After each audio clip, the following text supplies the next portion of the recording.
There are moments in life when a band doesn't just enter your ears, they invade your entire atmosphere, subtly at first, and then all at once like a storm cloud that builds until you realize you're already standing in the rain. That's what happened to me with Motionless in White. I have not been a long-time fan, nor have ever claimed to be one, nor have I ever been someone who had grown up with their music stitched into every season of my life. But once I heard them at the suggestion of one of my best friends, something inside of me cracked open and never really shut ever again. There is a density to their sound that doesn't just resonate, it reverberates. It almost crawls beneath your skin and lingers there, whispering and screaming in equal measure. It's not just music in the traditional sense, it's a living, breathing entity shaped by fury and heartbreak, dressed in gothic theatrics and sharpened on the edge of something beautifully feral. Their music has this strange and brilliant capacity to exist on opposing ends of the emotional spectrum without ever losing its identity. It is both a clenched fist and an open wound, both a laid and a lullaby. One moment you're immersed in a storm of guttural screams, chugging riffs that sound like collapsing buildings, and percussions that slam like fists against concrete. And the next, they pull you into an atmosphere that is melodic, fragile, almost eerily intimate in a sort of way, the kind of quiet that exists in the eye of a hurricane. That tension, that deliberate friction between aggression and beauty isn't just a stylistic gimmick, it is the backbone of their entire artistic language. It's what makes their songs feel less like songs and more like confessions carved out of shadow and light, anguish and defiance. And maybe that's why this band has burrowed itself so deeply into my bones so quickly within the past year. I haven't been around since the earliest days, but in the span of what feels like no time at all, their music has sunk into me like ink into fabric, impossible to wash out, staining everything in its wake. This video, therefore, isn't some sterile analysis of music technique or a distant academic look at their discography, it's the testimony of someone who walked into their world and found it impossible to walk out again. It's a reflection on the journey they have built, where they've started, how they've evolved, what they've become, and how they managed to transform something as primal as rage into something as achingly beautiful as poetry. Hey, if you like what you see, don't forget to like, subscribe, and ring that noti bell because it really helps out. When I started digging into their earliest work, particularly Creatures, I felt like I'd cracked open a vault that had been waiting years for someone to step inside of. There's an urgency in those first records that isn't just audible, it's palpable. You can practically feel the sweat, the breath, the heartbeat of a band clawing their way into existence with a kind of ferocity that just cannot be faked. Those songs aren't just heavy, they burn. The guitars slice, the drums roar like an animal cornered, the vocals tear through you like someone screaming from the center of a storm they built themselves.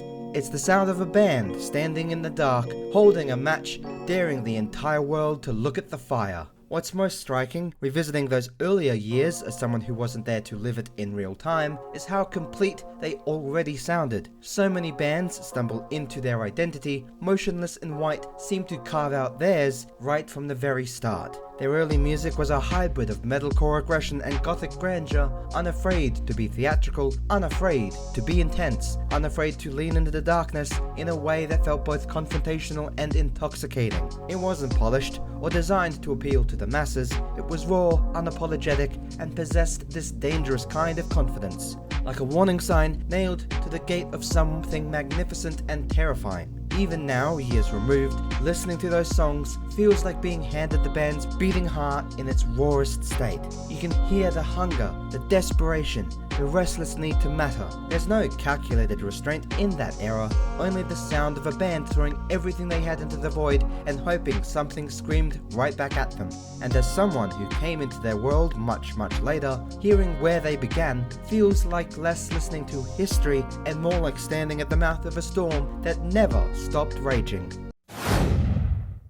The most beautiful thing about falling into their discography piece by piece is watching that storm learn how to build itself. Their transition from Creatures into Infamous wasn't a simple refinement, it was, for lack of a better word, an eruption. The sound grew teeth and wings. Suddenly, it wasn't just heavy, it was textured, atmospheric, and breathing. Industrial layers slithered through their guitars, electronics painted new shadows into the mix, and the entire architecture of their music became more deliberate, more dangerous, and more mesmerizing. They didn't abandon who they were, they expanded upon it, turning that primal scream of their early years into a cathedral of sound with no ceiling. By the time Reincarnate and Graveyard Shift hit, they were a band in full bloom. Every scream felt heavier because it was placed with precision, not chaos. Every chorus erupted into vast, almost cinematic spaces where melody and brutality intertwined like vines choking a ruined statue. The production swirled with intentionality where every synth, every layered vocal, every beat was designed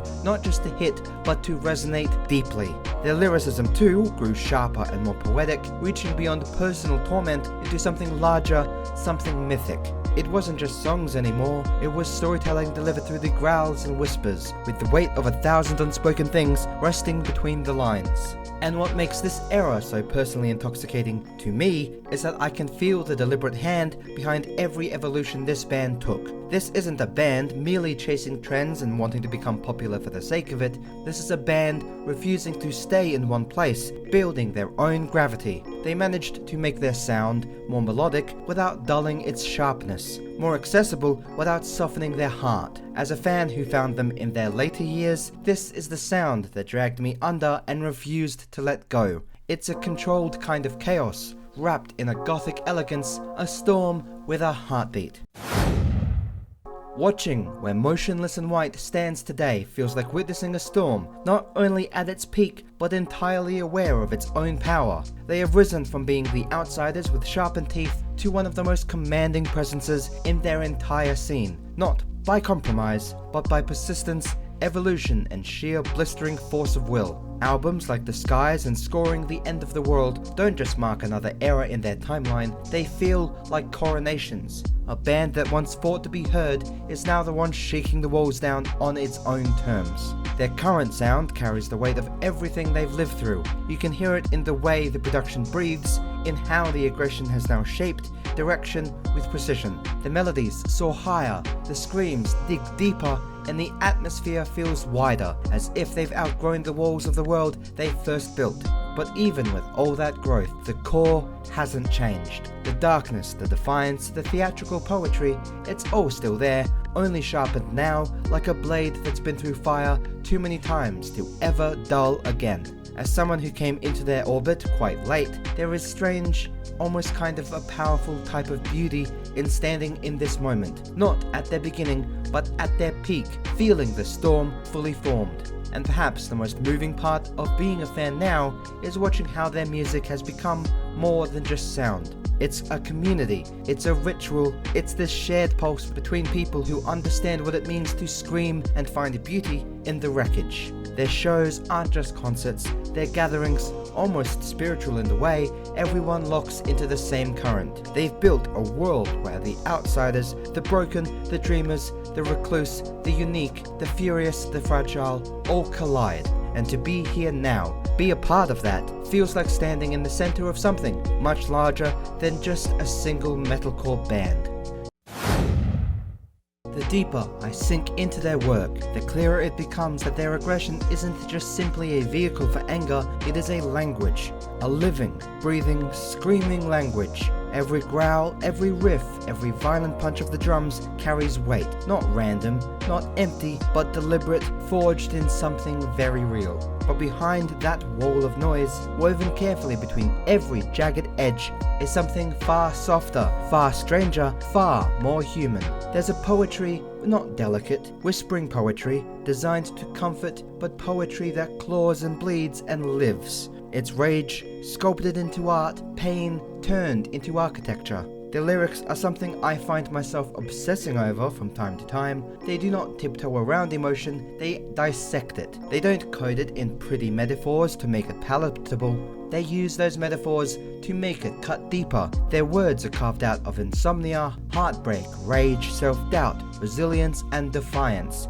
And that duality, the way something so brutal can be wrapped in a language so meticulous, so deliberate, so painfully precise, is what makes their music more than just loud. It makes it alive. It makes it feel like every track is both a scream and a poem written on the walls of your ribcage. That more than anything is why their songs linger in my head hours after listening to them. They do not just simply fade when the last note ends, they hang in the air like smoke, like something you've inhaled too deeply to ever cough back out. Their aggression is not meant to scare you off, it's meant to make you feel. It is a weapon, but it is also a wound. It is a battle cry and a confession, all in the very same breath, and that's what turns their music into something you don't just listen to, you live with.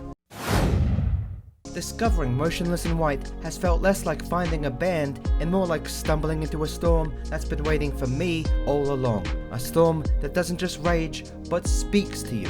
Their journey from those snarling blood and bone beginnings to the towering gothic empire they have built is proof that evolution doesn't have to erase identity. It can sharpen it, it can turn raw hunger into power, chaos into structure, noise into something almost sacred. Their music has evolved, grown, stretched its wings, but the heartbeat at its center has never once faltered.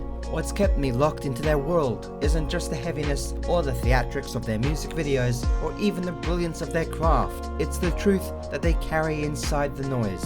It's the way they can turn fury into something strangely beautiful. It's the way they make their aggression breathe poetry, how they let melody and rage collide without compromise. Their songs don't merely just wash over you, they root themselves in you like vines wrapping around your ribs. They demand to be felt, not just heard. And though I might not have been here from the very beginning, I am here now, standing in the thick of their musical storm, feeling it pulse through me like it always was meant to be this very way. Their music has carved out a space in my life with a permanence that feels unshakable. It's not just an obsession, it's a raw connection. It's a language I didn't know I needed until I heard it screaming back at me, and that, to me, is the power of Motionless in White.